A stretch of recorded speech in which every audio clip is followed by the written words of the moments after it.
Greetings to everyone. This is your host Ash Khan, and you are watching Consumer Pakistan News Channel. In today's bulletin, CAA extends international travel restrictions yet again. The Civil Aviation Authority has extended its travel advisory for inbound passengers and chartered flights to 22nd March to implement the COVID-19 SOPs. Earlier on Saturday, the CAA had extended its travel advisory for international passengers to 18th March. The notification issued on Wednesday said that the entry of travelers from the Category C countries into Pakistan has still been restricted temporarily.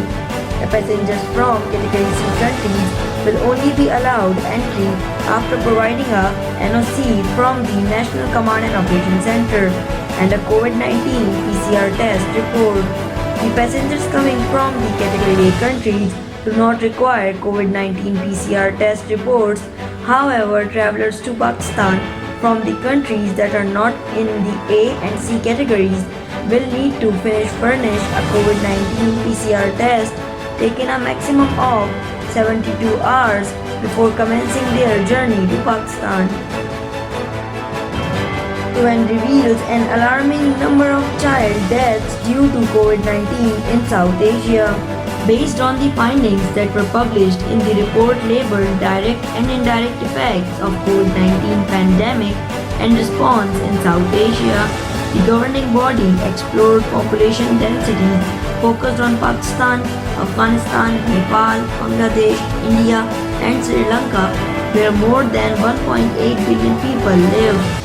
Disruptions to health services due to COVID-19 have led to a sharp increase in child and maternal deaths in South Asia. It also detailed that the number of children being treated for severe malnutrition fell by more than 80% in Bangladesh and Nepal, and immunization among children dropped by 35% and 65% in India and Pakistan respectively. The full effect of the pandemic is just starting to become clear as countries ponder over their public health and education sectors. WHO reveals its recommended vaccine for use against COVID-19 variants. World Health Organization has recommended Johnson & Johnson's coronavirus vaccination for use in countries grappling with highly infectious and deadly variants of SARS-CoV-2, the coronavirus which causes COVID-19 disease.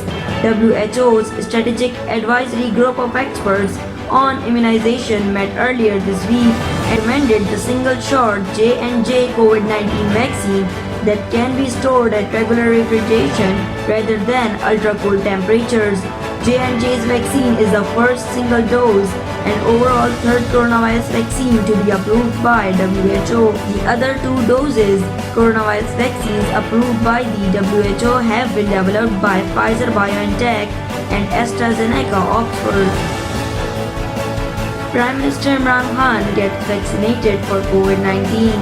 Prime Minister Imran Khan on Thursday received a coronavirus shot, the Prime Minister's office said. After receiving the first shot, the PM Imran Khan appealed to the people to continue exercising precaution in view of the third wave of pandemic.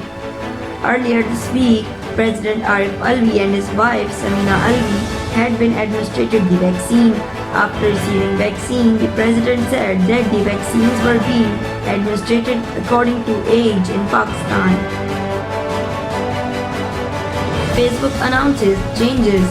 World's largest social media platform, Facebook, has announced changes that have been made to the way it recommends people and will also be limiting the reach of those that break its rules. The new policies are part of a continued effort to clean up misinformation and harmful content like hate speech and misinformation and make it harder for a certain group of people to operate or be discovered, whether they are public or private.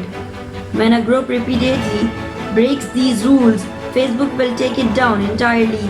While people can still invite friends to newly created groups or search for them, Facebook has now started to expand these restrictions globally. Thank you for watching Consumer Pakistan News Channel. This is I, Ash Khan. See you in the next bulletin. Until then, take care and goodbye.